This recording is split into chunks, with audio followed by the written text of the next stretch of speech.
Hi guys, last Zoom meeting for the year. So I've just got a couple of things I want to run through before we introduce our special guest.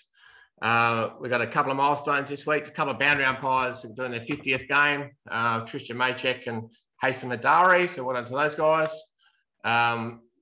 Those that get appointed this week, we do have tickets for you to be able to enter free of charge. There will be a charge for spectators at all the preliminary finals this week. So just like we've done in previous weeks, there'll be a ticket for those appointed this week.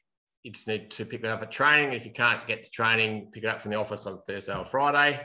Umpire Association's putting on a barbie after training on Wednesday night, $5 for some food and a drink. Presentation night's coming up. There's still a few seats left. If you want to go, you want to get in quick, there is a limited number. In the coaching notes I send out, I'll send the link, and also just a reminder for those that want to get a room at the hotel. I'll give you that link if you want to make the most of the special. We have some opportunities for helpers at the preliminary finals this Saturday. If you're keen on helping out and you're not umpiring, I'll get you to send me an email. Again, I'll put that in the coaching notes. And that's pretty much all I've got to cover, and I don't really want to spend too much time talking about anything else because we've got a very special guest on the line. Really excited to have a chat with him, find out about his background. I've got a few notes on him before I introduce him onto the Zoom meeting. He has a remarkable history, and it's not finished yet. He's originally from Perth. He became the youngest ever field umpire to officiate in a waffle game at the age of 18. It wasn't long after that he umpired his first AFL game, the youngest ever field umpire to do so at the age of 20. This year he umpired his 450th AFL game, most experienced umpire on the current AFL umpiring panel. I believe he's third on the list for most games umpired in AFL, VFL history for field umpires. And he's number one on the list for the amount of finals umpired in VFL, AFL. So it's incredible history. He's umpired 8 AFL Grand Finals in 2009, the 2010 draw and replay, 2011, 2012, 2013, 2015, and 2018. As current AFL Umpires Association president. And yesterday he officiated in the Essendon versus Western Bulldogs elimination final in Tassie. So my great pleasure to welcome into this Zoom meeting, Brett Roseberry. You there, Brett? Hi, Cole. Thanks for having me. Hi, everyone. It's an absolute honour, mate, to have you join us. Thanks for putting time aside. I understand you're still in Tassie, is that right? Yeah, still in Tassie, quarantining at a Airbnb. So, yeah, just here with Nathan Williamson and Andy Stevens. So we did yesterday's game and just quarantining now here until Friday when we go to Brisbane. So, yeah, just rolling with all the COVID challenges that presented to everyone. You've done a bit of that over the last 18 months, I take it? Yeah, it's been, the last 18 months has just been unbelievable.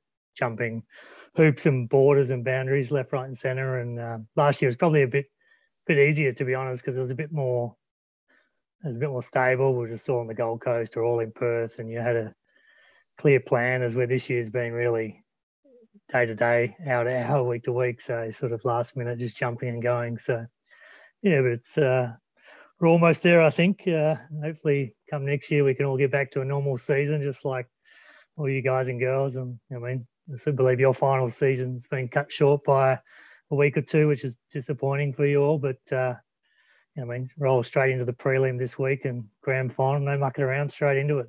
That's exactly right. So do you know what your plans are for next weekend? Has it been announced if you've made the final 6? Yeah, so they've announced that today. So it looks like they're doing something a little bit different. So myself and Jacob Mollison have both gone straight through to umpire the prelims. They haven't done that in probably about 25 years, I think. And then the 6 others will run this week. So Jacob and I are both benched this week and umpire next week. So yeah, very good. Fantastic. Excited to still be alive, I guess. Yeah, actually, it's an interesting time of year, isn't it? How do you cope with that? I guess the the anticipation and the disappointment sometimes at this time of year? Yeah, like all you guys there that, I mean, this time of the year, same on the AFL list. Everyone wants to do a final. Everyone wants to do a grand final. And unfortunately, like in your case, like in our case, 34 spots, 34 umpires doesn't go into 12 spots week 1. 12 spots doesn't go into 6 week 2, and so on. So, and then ultimately, you guys are all in that same situation that, I mean, it's tough for everyone to get a final, but all you can do when you're aspiring or when you're wanting to progress and so on like that, you want to put your best foot forward when you get that opportunity and make the most of it. And, going out and umpiring a final, it's not about trying to do anything different. It's about umpiring the same way that's served you well to get selected for that final. No doubt you've been super consistent throughout the course of the year, and the finals just present another challenge, an opportunity to go out there and umpire with your teammates and do a really good job and umpire for each other and ultimately get the best result for the game. Those that get selected and move on, be really humble and be excited and go on, but the job's not done. And, whether you get selected for a second final or the grand final, don't celebrate that. Make sure that you celebrate after you've completed and umpired a really good game, because there's no point just being selected for a final or a grand final if you don't umpire well, So you want to make sure that you acknowledge that, you feel good and take all that positive energy and the confidence that the coach has obviously shown in your selection and go forward to this week or the grand final. But it's really about making sure that you finish the job and umpire really well, because there's nothing worse than umpiring poorly in a final. So I mentioned, or according to Wikipedia, so that isn't always reliable, but the most finals in VFL AFL history. That's correct, is it? I think Matt Stevic might have me by 1. I think he passed me last year, or I like either it's the same or something like that. Yeah, but yeah, close enough. Yeah. So in those early days, do you look back and think when you were first starting doing finals in AFL, did you find yourself overawed, or do you think that you could have done anything different early days? Yeah, so I did my first final in 2003, and I only know that because we Googled it the other day. We were talking about the game, and I recall that, it was at Amy Stadium, and it was Port Adelaide and Sydney, and Port had finished on top. Sydney had finished 8th in those days, so it was 1v8, and the Swans ended up rolling Port Adelaide. And I remember umpiring with Hayden Kennedy and Corin Rowe. We were going out there, and I was so nervous. It was my first final, butterflies, and Hayden Kennedy recalls he just reckons I was going to vomit the whole way on the bus ride. But yeah, I umpired well, and I got selected for a final the following week. So I think, go back to that year that I got on the list. I was 20. No one expected me to get on, but what I did was I umpired really well in the opportunity that I got given. So I had a couple of Ansett Cup games, just showing how old I am here. Like Ansett Cup, all this kind of stuff here. It's just, just I took that opportunity. I mean, there's no one that ever expected me to get on the AFL list at 20, but I umpired really well in the opportunity I got, and I took it, and others might not have umpired as well.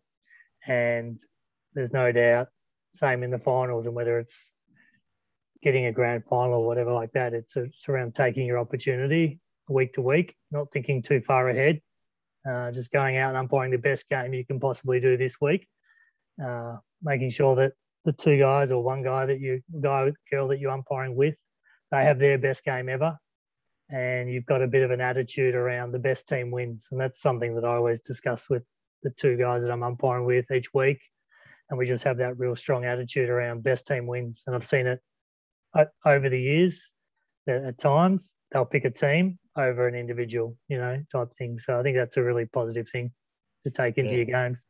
Yeah, nice.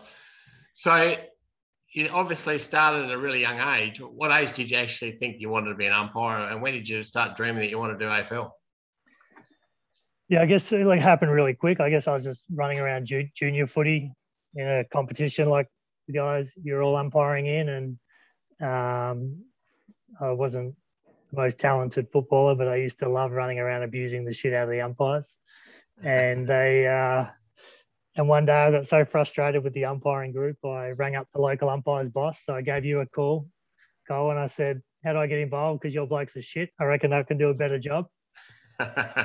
And he said, come on down. We're always looking for smart asses like yourself. And I really wish more people would give it a go. I wish, you guys would all see the same smart ass footballer run around like I was.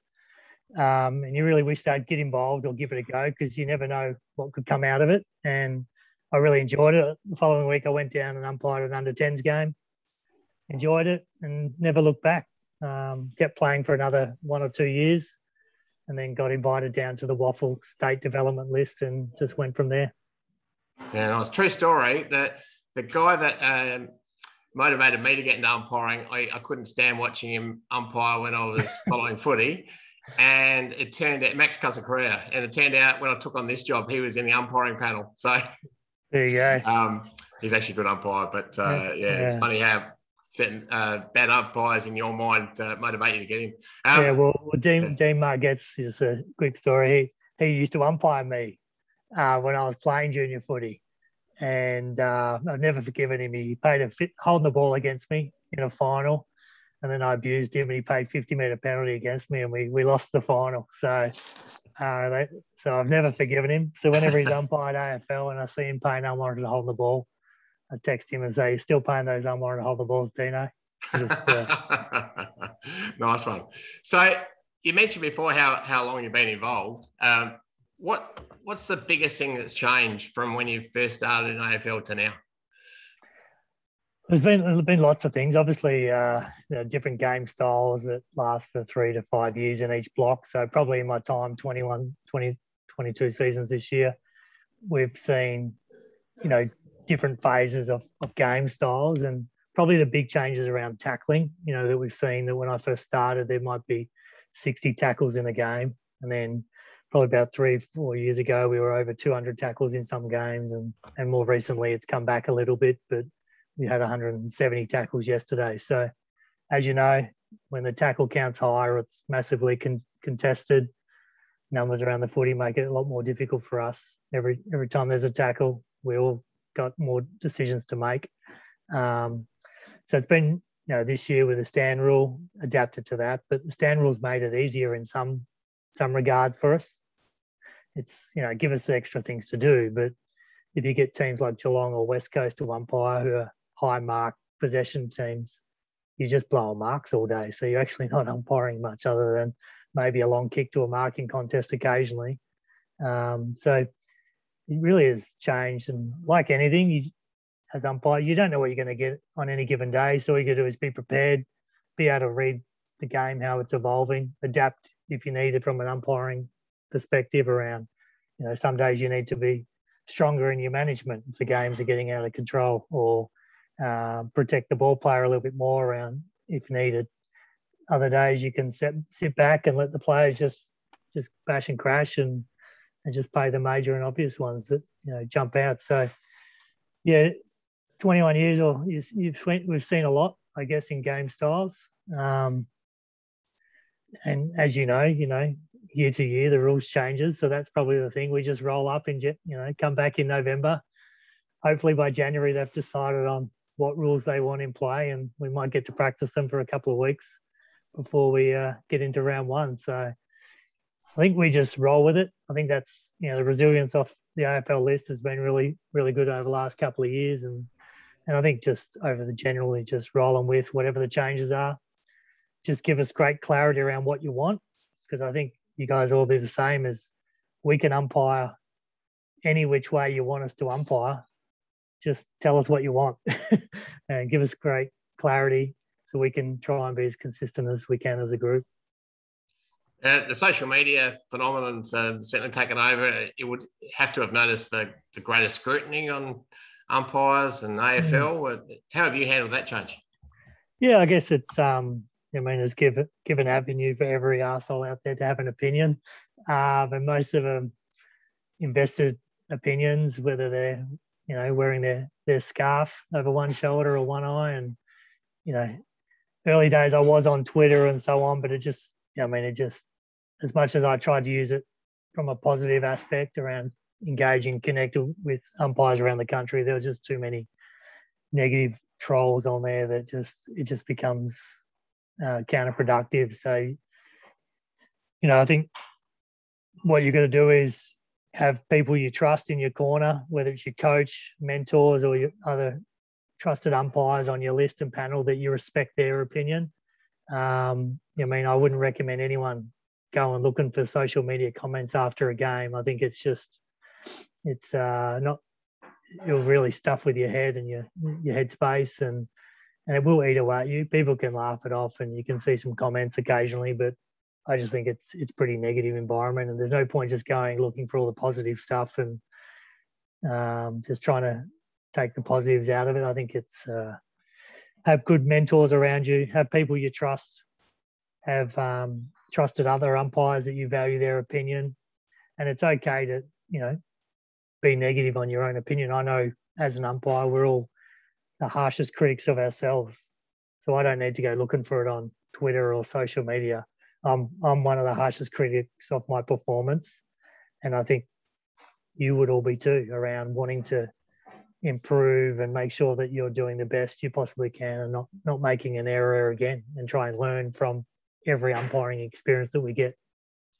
So for a game like yesterday, last thing I want to do today is open up for all the Essendon supporters to come on here and have a win. So if there are any Bombers fans on the line, you're not allowed to talk. Interest to me is how quickly do you review and get over the game that's just been, especially a final, and then move on to the next week? Yeah, so I guess, it really does depend. Sunday games do limit your time as how quickly you can turn it around. None of us came back last night and wanted to look at the game straight away. It was sort of, been a big 3 days. We flew in, but we'd been locked down. We hadn't been able to leave and so on. So we sort of just got out of the game, and Nathan's done his review today, and Steve-O and I will do mine tonight. Our coaches will post some vision and coaching on an online huddle that we have access to, and we'll go through that from an individual coaching perspective, and then maybe do a broader group coaching tomorrow afternoon.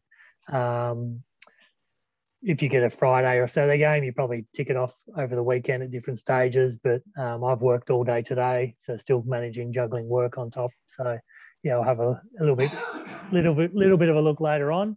But probably at this time of the year, I'll really be a little bit more guided by the coaches around what I want to look at and what I need to look at, as opposed during the season. Maybe I'm a little bit more detailed and spending a lot more time looking at things, but I'll really rely on the coach at the moment, just guiding me on what he wants to show me. Yeah. And before I open up for questions, last one is just your role as the Umpires Association president. What does that involve? Yeah, well, when I took it on, it was pre-COVID, so I took it on because I knew that Peter Howe, our CEO, was retiring. So I knew that I had to headhunt a new CEO. So I knew that was my number one priority, and going in and doing a bit of a full review of the AdFL UA and making sure that it was going to be set up for the next 10, 20 years. And I think that was something that I was always a supporter of the UA, but I'd never taken on a role. And I felt that, 20 years was my time to do it. It was my time to put my hand up and get involved. And I'm glad I have. I really enjoyed it. And then ultimately COVID hit, and that's created, a lot more work. Pretty much when COVID hit in March last year, and the season got shut down after round one, it was that 3 month shutdown. I think I was on the phone probably four hours a day, every day, with the AFL and AFL UA, just planning scenarios so that when the season did recommence, well, ultimately we had to renegotiate our whole CBA, and we did that in about 2 weeks to help keep the game, cover all the losses and financial debt. So we did our bit, and then ultimately provide support to all the umpires, and then be in a position that when the season was ready to recommence, or there was things that were going to move and play, we relocated 95 AFL umpires to Queensland or to Perth inside 36 hours. And that was all because we'd been planned for 3 months doing all that. So it was a pretty big period of that shutdown. But yeah, it's been good. Rob Kerr, our new CEO, has done a great job, and he's been fantastic football head to have in this seat during this time, and he's good to have in the CBA negotiating room. Deep down, he's an angry redhead, so it's good to have someone like that in your corner. Nice. So, you say you deal with the AFL. Like, do you ever deal directly with the big boss, Gil, or who's the main person you deal with? Yeah. So obviously, I had a really good relationship with Steve Hocking. So it was the Steve Hocking and now Andrew Dillon. So yeah, we're dealing with.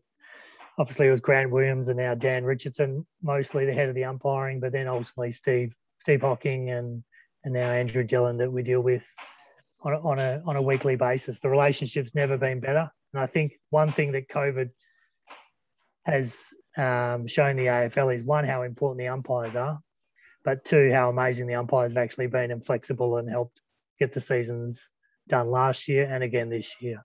So I think the respect for what the umpires have done and the role they play in the game, I think, has completely increased over the last 2 years. There's no doubt that the respect, like, you just have to see any press conference now or any statement from the AFL, and they're always acknowledging the contribution of the umpiring group, which I think is fantastic, because that's something that has never really happened in the past. Yeah, nice. Now, I am going to open it up with a bit of trepidation. I want to make, just to remind everyone, we do not want to... go for it. It's fine. We don't want to make national headlines. Like, no mention of Toby Green. As much as we'd love your thoughts on it, it's not appropriate for this. We really wanted to hear your story and get some tips for finals, which you've done. But I think we had Richard Williams just sent a message. He just said, why do you throw the ball up two-handed? Good question. Is there somewhere in the rule book says you have to throw it up one-handed?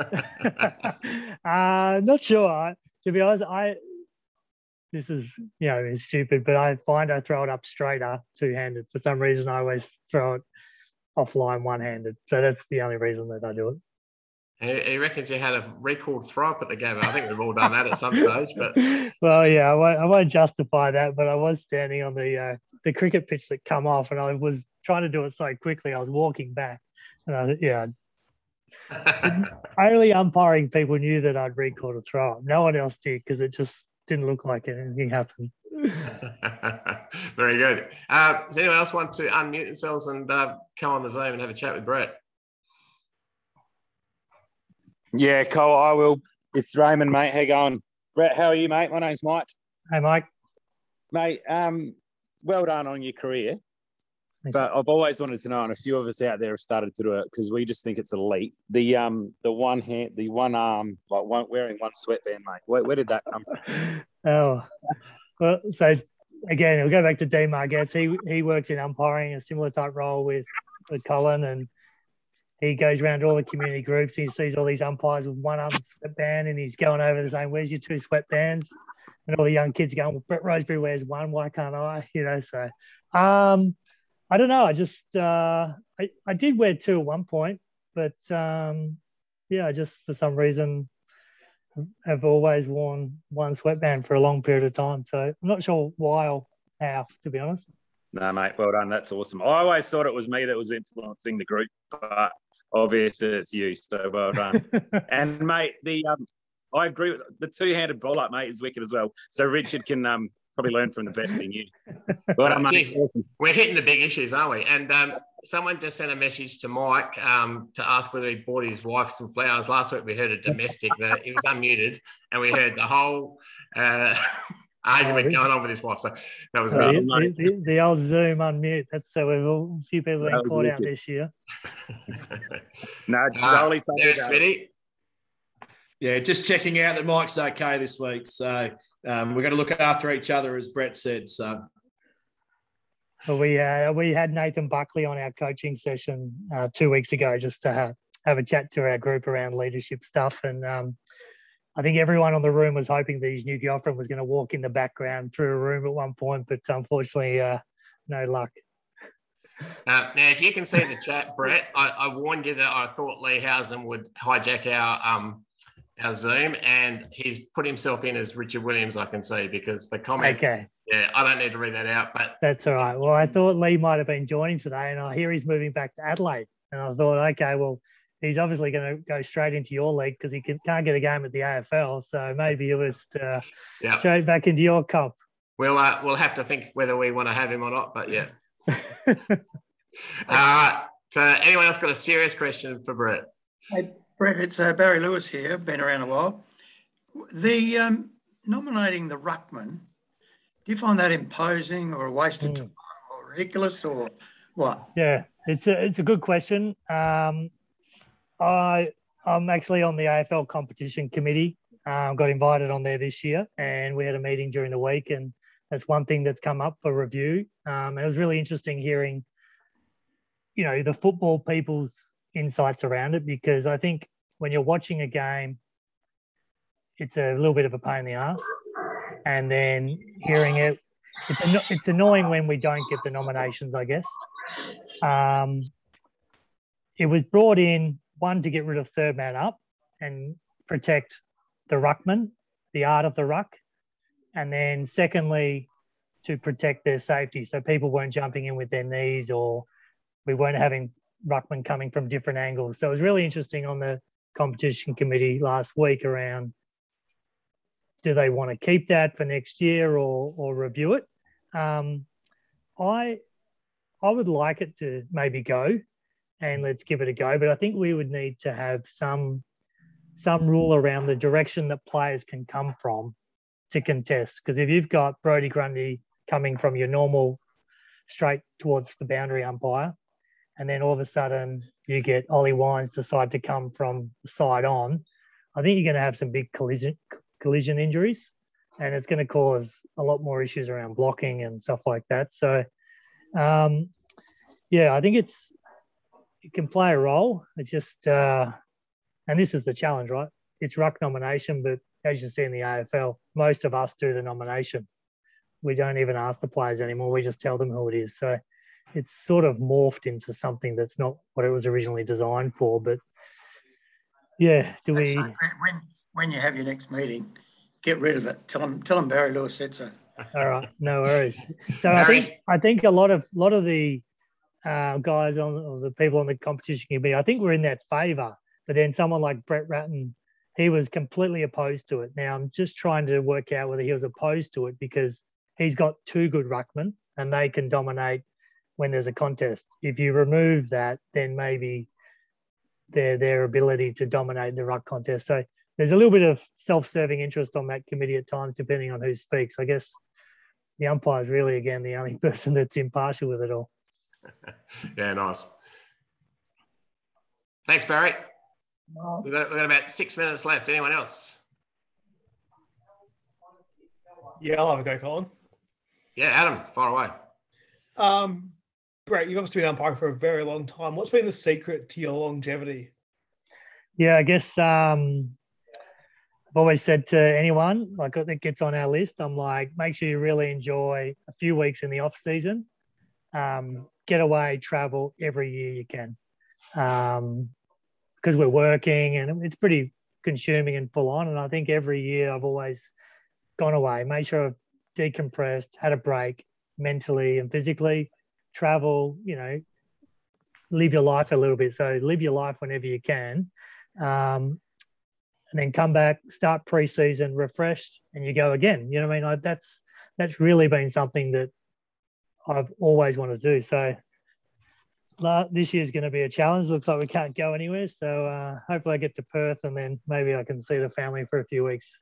But so that's probably one thing outside of football. In terms of football, I've always tried to umpire games, I think with a fair bit of humility, not try and be passive aggressive or be aggressive to the players. I've always tried to be respectful I'm not a huge communicator from a verbal perspective. Like to hopefully my actions do a lot of my communicating, but I'll be forceful when I need to, and I think that's earned a fair bit of respect from the playing group over the years. I mean, when I first came on the list, I'll probably tell you I wasn't the best runner going around, and I'm still not the best runner. But pre-season, the challenge is not to miss a training session. Do every training session, tick every box. You don't need to be at the front of the pack every single session, like during the home and away. It's about doing every training session, making sure you're available for every game, making sure your best performance and your worst performance, the gap is really small, and you're the most consistent umpire week after week after week.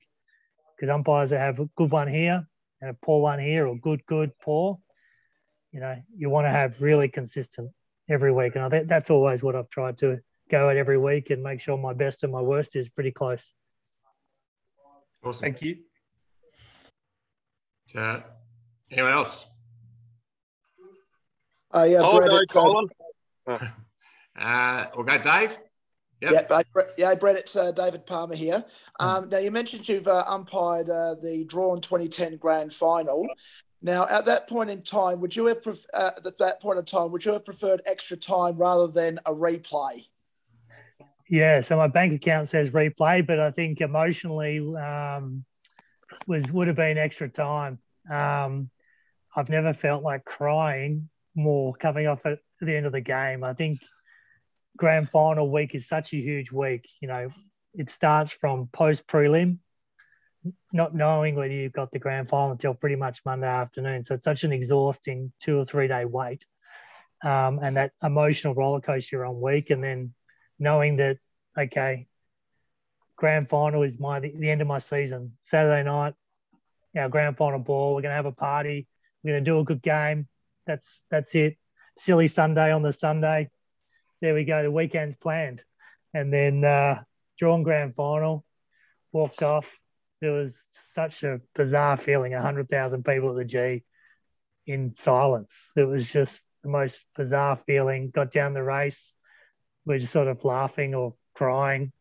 And then the coaches came in. They, said we'd umpired really well and we're all going to be doing the game again next week. And this true story, they had to bring in the sports psychs for us all come Wednesday. We were so flat. Because we had umpired really well. And the media, everyone would say, oh, geez, the umpires umpired really well.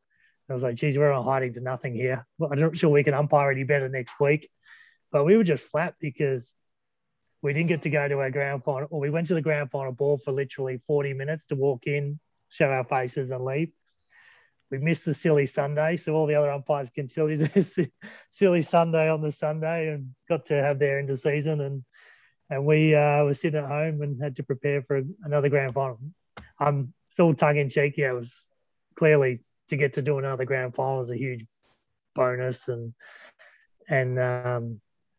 something that to be involved with, you'll never forget. It's something everyone always asks you about, and it's one of those moments. But, yeah, it was definitely a bizarre situation. Now, we are about to run out of time. I did have a question from Cliff on the chat. What's the most challenging game you've had to umpire? There's been a few. Challenged for different reasons. Probably a game 8 umpired Bulldogs, Richmond, Liberatore and Knights. There was an incident and I just didn't umpire well. And post that was probably more what happened. I just probably, 8 games in and just management stuff. So I learned so much from that game, and I got dropped for 6 weeks, to be honest. And I learned so much from that game. And it really did set me up for the next few years around making sure that I didn't have a game like that again. And I really learned that anytime something like that happens, around how you manage it. So yeah, cool. Hey, yeah. I'm going to jump in. You could probably relate to other games, but in less than a minute, it's going to cut out this Zoom. So, mate, thank you so much for putting time aside. It's been an absolute honour and privilege. You are a champion umpire. I love watching you umpire. Wish you all the best for the rest of this final series, and thanks again for your time today. Good luck, everyone, in your finals, and I'm sure you'll do a great job. Yeah. Great. Good on you guys. That's the final Zoom for the year. What a way to go out, eh? And we'll see you at training on Wednesday night. Thanks, Colin. Thanks, Brett. Go the power. Cheers, Brett. Well done. Good job, mate. Thanks, Cole.